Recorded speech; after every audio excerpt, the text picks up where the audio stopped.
أما بعد فقد قال الله تعالى في كلامه المجيد والفرقان الحميد فأعوذ بالله من الشيطان الرجيم بسم الله الرحمن الرحيم ولله على الناس حج البيت من استطاع إليه سبيلا ومن كفر فإن الله غني عن العالمين وقال الله تعالى في كلامه المجيد والفرقان الحميد أعوذ بالله من الشيطان الرجيم إن الله وملائكته يصلون على النبي يا أيها الذين آمنوا صلوا عليه وسلموا تسليما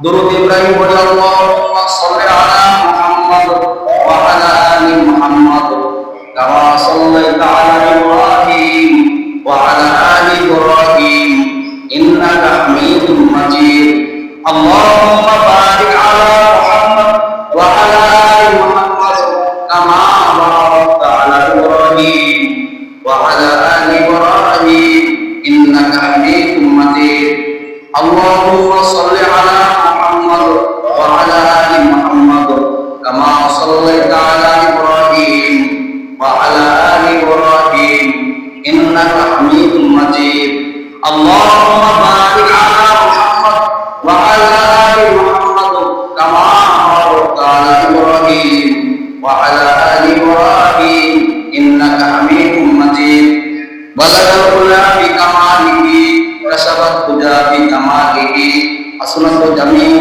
خصاله صلوا عليه وعليه بلغ العلا بكماله حسنت جميع خصاله صلوا عليه وعليه رحيم المسكن حوالي كعبة بني مير مدفن ديار مدينة بلغ العلا بكماله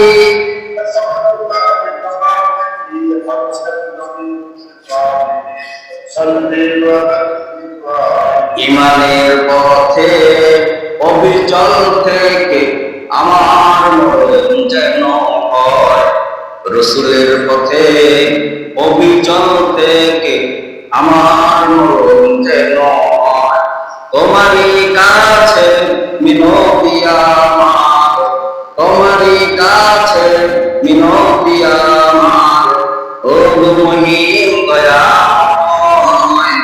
কোরআনের পথে অবিচল থেকে আমার মরণ যেন হয় আমিন আল্লাহুম্মা আমিন। সমস্ত প্রশংসা সেই মহান রব্বুল আলামিনের, যিনি আমাদের শাবান মাসের প্রথম জুমায় শরীক হওয়া এবং উপস্থিত হওয়ার তৌফিক দান করলেন। সেই মহান দরবারে আমরা শুকরিয়া জ্ঞাপন করি, আমরা সকলে বলি আলহামদুলিল্লাহ। আল্লাহ কালামের ভিতর পড়ে লা ইন শাকারতুম লা আযিদান্নাকুম ওয়া লা ইন কাফারতুম ইন্না আযাবি লাশাদীদ। যে বান্দা আমার নিয়ামত পায়, নিয়ামতের শুকরিয়া আদায় করে, তার নিয়ামত আমি আল্লাহ পাক বাড়াইতে বলি সুবহানাল্লাহ। আর যে বান্দা আমার নিয়ামত পায়, নিয়ামতের নাশকরিয়া আদায় করে, আমি আল্লাহ পাক তাদের নিয়ামতকে ছিনাই নিয়ে ইন্না আযাবি লাশাদীদ হারাম করে গ্রেফতার করে বলি নাউযুবিল্লাহ। আল্লাহ তাআলা অশেষ নিয়ামত হলো যে শাওয়াল মাস, এই যে একটা মাস সিয়াম সাধনা মাস হলো রমজান মাস। রমজান মাসের পরে হলো কি মাস বলেন দেখি? শাওয়াল মাস। আসলে আমরা মুসলিম মুমিন বলে দাবি করি, আমাদের বাংলা আর ইংরেজি জানা আছে, কিন্তু আরবি আশা বলেন যে মরের মধ্যে যখন ঢুকবে তখন কি আপনার ইংরেজি প্রশ্ন করবে, বাংলা হবে? আপনি বাংলাদেশে থাকেন, আত্মীয় ভাষা আপনার বাংলায় যাবে, আপনি বাংলা বলছেন, ঠিক কিনা বলেন? যারা লন্ডনে যারা বসবাস করে ওদের ভাষা কি ইংরেজি, যারা সৌদি আরব বসবাস করে ওদের ভাষা হলো আরবি, আর যারা মানে পাকিস্তান থাকে তাদের ভাষা কি বলেন? ওদের ভাষা হলো উর্দু। কিন্তু কবরে যখন চলে যাবে সবার ভাষা পেয়ে যাবে, সবার ভাষা আরবি হয়ে যাবে। বিশ্বনবীর ভাষা কি ছিল বলেন দেখি? আরবি ভাষা ছিল। বিশ্বনবীজিকে আল্লাহ উম্মি নবী, উম্মি নবী বলতে এটা বোঝায় যে বিশ্বনবীজি দুনিয়ার কোনো জ্ঞান বাংলা ইংরেজির জ্ঞান ছিল না। নবীজির একটা জ্ঞান ছিল, সে ভাষা ছিল, সেটা হলো কি আরবি। সে আরবি জ্ঞানটা আল্লাহ তাআলা কোন শিক্ষককে বলেন দেখি? নবীজির কোন শিক্ষক আছে?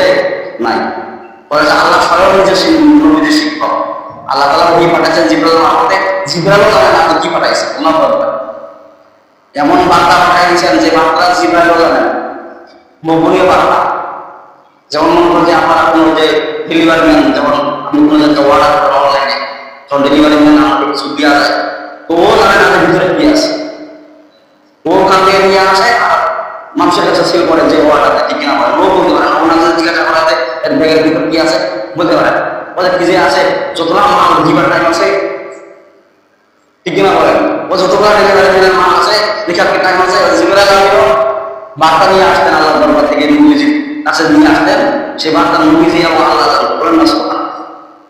কোরআনে এমন কিছু একটা আয়াত আছে যেগুলো হরফে মুকাত্তাআ বলা হয়, হরফে মুকাত্তাআ বলা, যেগুলো একটা কোনো আলেম ওলামা জানে না, কোনো মানুষও জানে না, একমাত্র বলা হয়েছে নবীজি জানেন আর আল্লাহ তাআলা জানেন। কেমন বার্তা? যেমন কোরআন শরীফের মধ্যে বলা আছে, ওদের আল্লাহ বলে আলিফ লাম মিম, ওদের ব্যাখ্যা করেন, ওদের ব্যাখ্যা তো বলতে দেন। এক লোক বলে বয়ান করতে দিয়া বলতেছে যে যারা কোরআনের ব্যাখ্যা বুঝে না ওদের আমল নামায় সওয়াব হবে না, বলে না নাউজুবিল্লাহ। তখন ওনাকে বলা হয়েছে যে কোরআন শরীফের মধ্যে যে আলিফ লাম মিম আছে এর ব্যাখ্যা করেন, বলছে ব্যাখ্যা তো নাই, বলছে এটা পড়ে কি সওয়াব জানা নাই, একটা বড় বই তো দশ লিখি, বলেন না সুবহানাল্লাহ। আপনি শুয়ে পড়েন আর বসে পড়েন যেভাবেই পড়েন, একটা হরফ পড়লে পারে নাকি 10 লিখি। পদে পদে যারা আল্লাহ তাআলা শুধু বুঝার করে তারা নেকির অপেক্ষায় থাকে, আর যারা মনে করে যারা তারা শুধু বুঝার করে না তারা কি নেকির অপেক্ষায় থাকে না, তারা টাকার অপেক্ষায়, বরঞ্জের অপেক্ষায় কিনা বলে, মানে দুনিয়া বিরত। এক হাদিসের মধ্যে ব্যাখ্যা দেখলাম যে কিছু লোককে আল্লাহ পাক ফেরেশতার মাধ্যমে ডাকলে ওদেরকে ডাকতে, ওদেরকে ডাকতে, ওদেরকে ডাকতে, এভাবে ডাকাটাকে শুরু করে দিয়ে দিবেন, মানুষ অবাক হয়ে যাবে, ওখানকার পয়গম্বররা সাহাবীরা অবাক হয়ে যাবে যে আল্লাহ এদেরকে এইভাবে ডাকছেন, ওদেরকে ডাক দিয়ে এইভাবে ডাকা হবে। বলবে সাত আসমান মালা বানা, মালা জুতার মালা বানায় না হচ্ছে, জুতার মালা, রসুলিকার মালা, চোখ ধরা মানে জুতার মালা, ঠিক না বলে ওইরকম সাত আসমান মালা মালা মালা বানায় অমুকের গলায় ছড়াই দেয়, অমুকের গলায় ছড়াই দেয়, অমুকের গলায় ঝুলাই দেয়, এভাবে যখন বলা শুরু করে দিলে তোমরা আল্লাহ আপনি কি শুরু করছেন, ওদের দ্বারা একবার ওই সাত আসমান গুলো চলে দেবে। যারা দুনিয়ার মধ্যে মাটি মাটি সম্পত্তি করতো, মাটি আনতো নাইলে কিছু কিছু লোকের কবলে তো মাটি আনে না, খালি কবর করে খালি আটায় এরকম জীবন ঘটনা করছে না। যারা সম্পত্তি মানে নিয়ে তারা এইভাবে মাটি মাটি করে ওদের গলায় সাত আসমান ঘোরাই দিবে, ওই জমির মধ্যে মাটি কর্ম ঘুরে নেয়, আসমানটা নিয়ে আমার ঘোরা কারণ আমার ওদের পাশে দাঁড় করাবে। কারণ কেমন ছিল, সবচেয়ে কি বলছিল কারণ, এই জন্য কিছু আলেমা ব্যাখ্যা দিচ্ছে যে শুদ্ধ নাপাক জিনিস, এই নাপাক জিনিস কোন জিনিসের মনে করে যে গাছের গোড়ায় ছড়াই দিলে গরু লেসের মতো গুণ হয় না, শরীরে গুণ হয় না, ওই যে সাতটা শুক্রের নাম লিখিয়া ওই খবরটা ছড়ে দিলে তাহলে সমস্ত হুকুম ঝরে যাবে, মানে পোকা ধরে যাবে। আমার মনে হয় যে সাতটা শুক্রের নাম দেওয়ার দরকার নাই, কারণের নাম এখানে দিলে ওটা এই পোকা তেমন বিশেষ করে, মানে এমন ভাবে জানা হয়েছে, মানে এমন কারণ এত খারাপ ছিল, সবচেয়ে কৃপণ ছিল কারণ ওর ধন গুলো টাকা পয়সা এত পরিমাণে ছিল, বলা হচ্ছে যখন ভূভাগের চালু উপায়তে 70টা মুদ্রা মুসা আলাইহিস সালাম বলে জাকাত দেওয়া লাগে, ওরা টাকা দেবে মানে কিসের টাকা দেয়, এত কষ্ট করে নিয়ে জমি জায়গা কিছু আর জাকাত দিবার মানে পালায় থেকে যারা এইভাবে কথাবার্তা যারা ধন গুলো টাকা গরমে চলে, এরা কিন্তু আলাদা আমাদেরকে মানে মানুষ মনে করে, মনে করে কি জানেন না, ও যে এদের জন্মের ঠিক নেই, কারণ ওই মুসা আলাইহিস সালামের বাসায় হযরত ফেরাউনের বাসায় মুসা আলাইহিস সালাম নিয়েছে, ওদের তো পাবে নাই, বলেন না নাউজুবিল্লাহ। মানে আলেম ওলামারা মানে ওদের বাসায় খানা খাইতো, ওখানে বলেছে এটা তো স্থায়ী ঠিকানা ঠিক নেই, ওই মুসা আলাইহিস সালামের স্থায়ী ঠিকানা নেই, ওই যে ফেরাউনের বাসায় মানুষ নিয়েছে। আল্লাহ রাসূল ওইভাবে বলা শুরু করে দিলেন, আল্লাহ বললেন যে ওরা ওদের কোনো স্থায়ী ঠিকানা ঠিক নেই, ঠিক না ওরাই বলে কি আল্লাহ বলছেন আমাদের নতুন জানি যারা আল্লাহ আমাদের বিরুদ্ধে কথা বলে, যারা কোরআন হাদিসের বিরুদ্ধে কথা বলে তাদের জন্মের ঠিক নাই, বলি কি আমার মুখে কথা আল্লাহ কোরআনের মধ্যে বলছেন কুতুল্লিম বা আল্লাহ জানেন যারা আল্লাহ তাদের জন্মের ঠিক নেই, যারা আল্লাহ কথা বলে বিরুদ্ধে কথা বলে, তারা আল্লাহ নাকি ওদের মন করা কথা বলে বলেন নবীজি কি ওনার কথা বলছেন না, নবীজি তো আল্লাহ রহি বানানো কিতাবে কথা বলতে ঠিক কিনা বলে। মাতলুব বলে মাতলুব, যেটা মাতলুব হলো কোরআন শরীফ আর গায়রে মাতলুব হলো হাদিস। আর বিশ্ব নবীজি কোনো কথা বলতেন না আল্লাহ ছাড়া। আল্লাহ যখন ওহী পাঠাইতেন তখনই উনি কথা বলতেন, বলেন না সুবহানাল্লাহ। মানুষ যেভাবে ভিক্ষা করা শুরু করে দিত, মানুষের জাকাত টাকা পয়সা শুরু করে, জাকাত তো দেয় না, তাদের যুবকেরা আছে জাকাতের বয়ান করি না, জাকাত নাকি আমরা কষ্ট করে করছি, জাকাত দেওয়ার কারণে বলে না নমস্কার। আল্লাহ জাকাত দিলে কি সম্পদ বাড়ে, বলে না সুবহানাল্লাহ। সম্পদ কমায় না, সম্পদ পরিশুদ্ধ হয়। জাকাতের মাল যখন আমরা সম্পদের মধ্যে থাকবে, পুরো সম্পদটা এখন নামা হয়ে যাবে। যতক্ষণ আপনি জাকাত মনে করেন একটা বিষাক্ত জিনিস, নাপাক জিনিস, এক কেজি দুধের মধ্যে যদি আপনি এক ফোঁটা যদি গরুর পোশাক অথবা ছাগলের পোশাক যদি আপনি ওখানে দেন, তাহলে কি দুধটা পা হয়ে যাবে নাকি? সম্পূর্ণ দুধটা চাপা হয়ে যাবে। যখন ওটা আলাদা করবেন তখন দুধটা পা। এই যে জাকাতের এটা কোনো পা, এটা আপনার পরিশুদ্ধ করার জন্য আছে, বলেন না শুনুন। যখন আপনি এই নামাজটা গরু মুরগিদেরকে বর্ণন করতে দিবেন, তখন আপনার পুরো সম্পদটা কি হয়ে যাবে, বলেন কি হয়ে যাবে, পবিত্র হয়ে যাবে। আর যখনই ওই জাকাতের মাল যখন আপনার সম্পদের মধ্যে থাকবে, ওই গরুর পোশাকের মধ্যে দুধ থান থেকে ওইখানে ওই গরুর পোশাক এবং মানুষের পোশাক অথবা গরু ছাগলের গরুর পোশাক যখন ওই দুটার মধ্যে যায়, তখন আমার দুটা পান করলে কি হবে, শরীর ভালো থাকবে, পেট খারাপ হবে। যখন আপনি ওই সম্পদটা যখন ভাগ করবেন, তখন আপনার রুহুর পেট খারাপ হয়ে যাবে। বাহ্যিক আমল একটা হলো অবাহ্যিক আমল।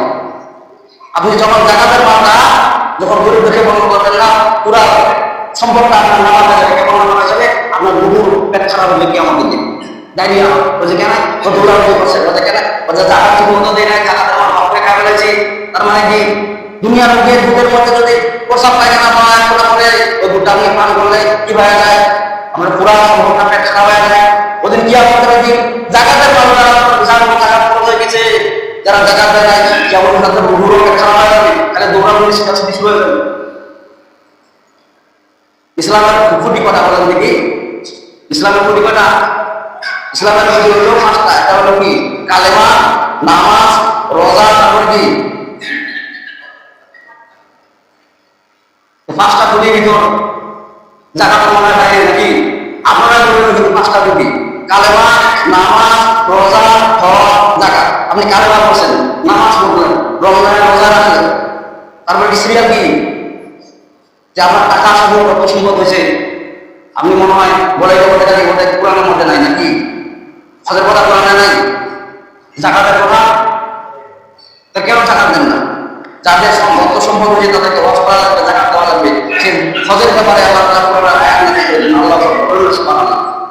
আল্লাহ তাআলা আমাদের ব্যাপারে আয়াত করতে সূরা ইমরানের 97 নম্বর আয়াত আল্লাহ বলেছেন, ওয়ালিল্লাহি আলা নাসি হিজ্জুল বাইতি মান ইসতাতা ইলাইহি সাবিলা ওয়া মান কাফারা ফা ইন্নাল্লাহা গানিয়্যুন 'আনিল আলামিন। আল্লাহ তাআলা বলেন, ওয়ালিল্লাহি আলা নাসি হিজ্জুল বাইতি মান ইসতাতা ইলাইহি সাবিলা, ওয়ালিল্লাহি আলা নাসি আমাদের উপর আল্লাহ ফরজ করে দিয়েছেন হিজ্জুল বাইতি মান ইসতাতা। হিজ্জুল বাইতি মানে কি? আল্লাহ তাআলা ফরজ করা, আল্লাহ তাআলা ফরজ করে দিয়েছেন মান ইসতাতা ইলাইহি সাবিলা। তোমার যত শব্দ সাধ্য আছে অত পরিমাণ করেন না শোনা, তোমার হজ করা তোমার উপর খরচ হয়ে গেছে, তুমি হজের ভাবে যাইতে হবে, খরচ যাইতে হবে। আবার এখন কিছু লোক আছে মানে হজের টাকা হয় খালি হজত খালি ডুবায়। বিশ্বনবীজি কয়বার হজ করছেন জীবনে বলেন দেখি? বিশ্বনবীজি জীবনে একবার হজ করছেন, বিরাট হজ, ওটাই ছিল খরচ। আর আপনি টাকা লাগি খালি হজত ডোবান, আশেপাশে গরু কিন্তু না খায়, ঠিক না বলেন? এক বুজুর্গ ছিলেন, এক বুজুর্গ এক লোক রবি ইবনে সুলাইমান, একজন বড় মাপের একজন আলেম ছিলেন। রবি ইবনে সুলাইমান রাহমাতুল্লাহ আলাইহি এত বড় মাপের একজন আলেম, তিনি দেখতেছেন এক বৃদ্ধ এক মহিলা মানে রাতের অন্ধকারে এক রাস্তা দিয়ে অতিক্রম হচ্ছে।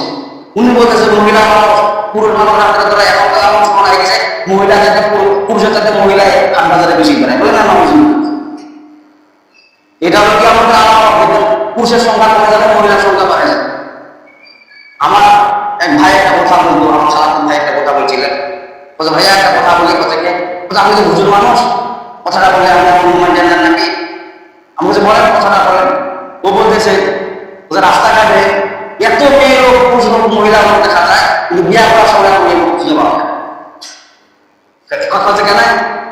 ছিলেন, এইটা দেখে ওইটা দেখে বাড়ি আসে না, ঘর আসে না, এইটা আসে না, ওইটা আসে না, আর রাস্তাঘাট কত মেয়ে লোক টিকে রাখুন, বলছে মেয়ে লোক খুঁজে পাওয়া বউ মেয়ে লোক।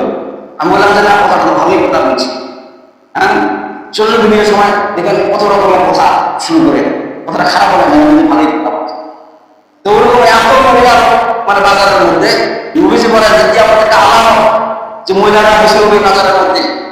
মহিলাদেরকে দেখলে সব হবে না, গুণা হবে, দেখা না দিকে তাকাইলে কি হবে? মহিলাদের জন্য হাট বাজার না পুরুষদের জন্য? মহিলারা হলো কি আর পুরুষরা হলো সাইকেলের টায়ার টায়ার টায়ার ভিতরে থাকে না, নিচে থাকে?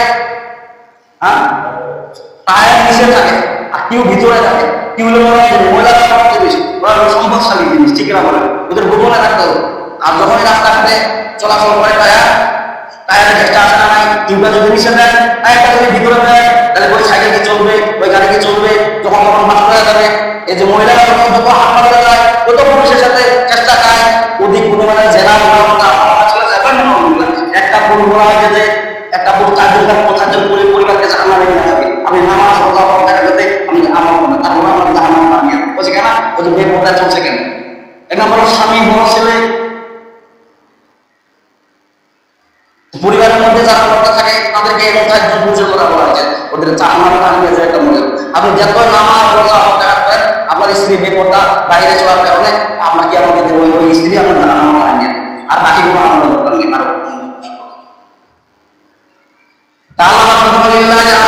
একজন বাড়িতে মানুষের বাইরে ছাড়িলাম, তোমাদের যতটুকু সাধ্য, তোমাদের ওই সাধ্য নিয়ে আসার জন্য তোমরা হজ করা গেছে। যে মহিলা নবী সুলাইমান রাহমাতুল্লাহ দেখতেছেন যে এক মহিলা মানে রাস্তায় দাঁড়িয়েছে, বাইরে রাস্তায় যাচ্ছে, যেতে যেতে হঠাৎ করে এক গর্তের মধ্যে একটা মোটা আর কি মোড়া একটা ওই যে দুমা গাঁদা পড়ে আছে। গাঁদা বস্তু খাওয়া মৃত্যু কেরামের বস্তু খাওয়া হালাল না হারাম? গাঁদাটা হারাম, তারপর কেরাম মৃত্যু কেরামে এই মহিলাটা খাওয়া শুরু করে দিলেন, বস্তু নিয়ে শরীরের ভিতরে ঘোরাচ্ছেন, 3-4 কেজি বস্তু নিয়ে নিলেন এই মহিলাটা। নবী সুলাইমান রাহমাতুল্লাহ বলেন যে মহিলা আমাদের সাথে সম্পর্ক আছে, ইনি মনে হয় ঘরের বস্তু বিক্রি করবে, নিয়ে মানুষকে মোড়া দুমা গাঁদার বস্তু খিলাবে এবং হাঁটা মোড়া কুত্তার বস্তু খিলায়, কোনো বস্তু এবং ঘুরে আসা নাই। নবী সুলাইমান রাহমাতুল্লাহ বললেন যে ইনি মনে হয় কোনো মোড়া ঘুরবে, মনে হয় বেশি করে এখানে মনে বিক্রি করে। বাস ওই মহিলার পিছনে চলতে আসে ওই মহিলার বস্তু নিয়ে দেখুন রাতের দেখে না। নবী সুলাইমান রাহমাতুল্লাহ ওই মহিলাকে ফলো করলেন, ফলো করার পরে মহিলা দেখে বাসার মধ্যে গেল, যাই অবশ্য রান্না করতেছে। হ্যাঁ, একে তো মোড়া গাঁদা গাঁদার বস্তু খাওয়ায় আর গাঁদার মৃত্যু গ্রামীণ এই বছর রান্না শুরু করে দিলেন। রান্না শুরু করার পরে এই মোড়া গাঁদা 4টা সন্তান সহকারে খাচ্ছে। নবী সুলাইমান মহিলার কাছে গেলেন, বলছে মা তুমি রাতের অন্ধকারে তুমি গাঁদার বস্তু বানানো হারাম, মৃত্যু প্রাণী এর বস্তু নিয়ে তুমি বাসায় যাও, তোমাদের তোমার 4 সন্তানকে খাওয়াচ্ছ। উনি বলতেছেন যে আমার জন্য হালাল, আল্লাহর জন্য হারাম। এই মহিলাটা বলতেছে আমার জন্য হারাম, আপনার জন্য হারাম। বলছে কেন? আপনি তো অত সম্পদশালী নয়। নবী সুলাইমান বললেন, উনি মনে হজের নিয়োগ করছিলেন, উনি বলতেন আমার হজ করবো না, হজের টাকা আমি ব্যাগ নিতে যাবো, ফেরত আনতে যাবো। 5-4 হাজি ওনার সাথে অনুষ্ঠ করা 5 জন ওনার যা বলতেছেন যে ভাই আমার হজের টাকাটা ব্যাগ দিয়ে দেয়, আমি আর হজ করতে যাবো। ওই 4 জন ফতুয়া আসে না এরকম লোক, যখন কেউ ভালো করতে যায় তখন আরেকটা ফতুয়া চাপাই দেয়, কিন্তু সঠিক ফতুয়া দিতে ওই ফতুয়া দিচ্ছে কি? আপনি কি জানেন না আল্লাহ বলেছেন ওয়ালিল্লাহি আলান নাস হিজ্জুল বাইতি মান ইসতাতা ইলাইহি সাবিলা ওয়া মান কাফারা ফা ইন্নাল্লাহা গানিয়্যুন আনিল আলামিন। উনি ফতোয়া দিচ্ছে আপনি এত বড় আলেম, এত বড় মুফতি, এত বড় মুহাদ্দিস, নবী সুলাইমান মুহাম্মদের আলেম, উনাকে ফতোয়া শোনাচ্ছেন, এমন কিছু লোক আছে না নাই? আলেম ওলামাদের ফতোয়া শোনায়, উনাকে ফতোয়া শোনাচ্ছেন। আল্লাহ কি বলে হযরত কথা মনে নাই? আপনার হজ ফরজ হয়ে গেছে, আপনি হজ নামাজ পড়ে আসে, আপনি টাকাটা কি করতে চাচ্ছেন? আপনার মতো হজ ফরজ হয়ে গেছে, এরকম লোক ফতোয়া আছে না নাই? এই বছর হজ ফরজ হয়ে গেছে, তো হজ করি না তোমরা, তো গরিব দুঃখী দেখা তার নাই। উনি বলতেছে ওয়ালিল্লাহি আলান নাস হিজ্জুল বাইতি, বলতেছে ফুটবল আছে, মানে আলেম ফুটবল হচ্ছে বলতেছে ওয়ালিল্লাহি আল্লাহ হাজ্জুল বাইতি মান ইসতাতা, যে মানুষের উপর আল্লাহ খরচ করে দিয়েছে, মানুষ তাইলে সাবিলা তখন কত সুন্দর বেশি হয়ে যায়, যত সাধ্য ঠিক না হয়। আল্লাহ এই খরচ না করে তাহলে কি হয়ে যাবে? ওয়া আনতা ওয়া ফাইন্নাল্লাহা মিনকুম আনিল আলামিন। ওমান কাফারা, যদি আপনি ওই হজকে যদি অস্বীকার করেন, তাহলে বোঝা যাবে যে আল্লাহ কতদিন আল্লাহ ফাইন্নাল্লাহা গানিয়্যুন আলামিন, আল্লাহ আপনাকে টাকা পাবেন না, কিছু মনে করবেন না, হজ করে কিনা করে বিশ্বনবী হাদিসের মধ্যে বলেন, যাদের হজ করা গেছে, ফরজ হয়ে গেছে, যারা হজ করলো না, তারা ইহুদি অবস্থা মারা গেল, নাসারা অবস্থা মারা গেল, আমি রাসূল বলতে পারি না। নবীজি বলেছেন, হাদিসের মধ্যে বলেছেন, যাদের হজ করা গেছে, তারা যদি হজ না করে, তারা ইহুদি অবস্থা মারা গেল, নাসারা অবস্থা মারা গেল, আমি রাসূল বলতে পারি না। এইগুলা ফুটবল আমরা শোনাচ্ছেন, উনি বলে যে ভাই ফুটবল দরকার নাই, আপনারা হজ করতে যান, আমি যাবো না, আপনার জায়গায় করবেন, আমার মন খুশি মতো। আর আমি বলেন যে ওই গরিবটা দেবো, উনি বলতে চান আমার টাকা কি করবো, আমার টাকা আপনারা আপনাদের পড়ুয়া এবং আপনাদের হজের টাকা নিয়ে আপনারা হজ করে যান, আপনাদের হজ করে গেছে, আপনি চলে যান, বাস এই টাকা নিয়ে কি করবেন? আটা সময় করলেন, বুটি বানালেন, বস্তু বাজার কিনে আনলেন, ওদের একটু করে খাওয়া আর কিছু টাকা বাঁচলেন, ওদেরকে দিলেন 30,000 টাকার বেতন, 10,000 টাকা তোমাকে দিলেন, আর বাকি টাকা সবাই বলেছো না তুমি এখানে খাম খরচ করো, এগুলা দিয়ে তোমার চালাই নাও। এইভাবে করা যায়। তখন বলেছেন যে ওই ফকিনি বলতেছেন, রবি ইসলাম তোমাকে দোয়া করবো, চারটা দোয়া করলেন, কয়টা দোয়া করলেন?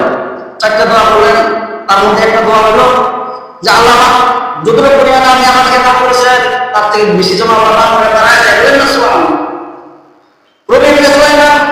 এভাবে ওদেরকে দান করা করে রুমে চলে গেলেন, আর ওই তাদের হাতে হজ করতে গেলেন, হজ শুরু করে দিলেন, হজের দ্বারা ফিরে গেলেন, আমি এখানে আসি, রবি ইসলাম আমি চুম্বন দিতে যাবে, লোকের ঘরে চুম্বন দেওয়া হয় না, রবি ইসলামের আগে যা চুম্বন দিচ্ছে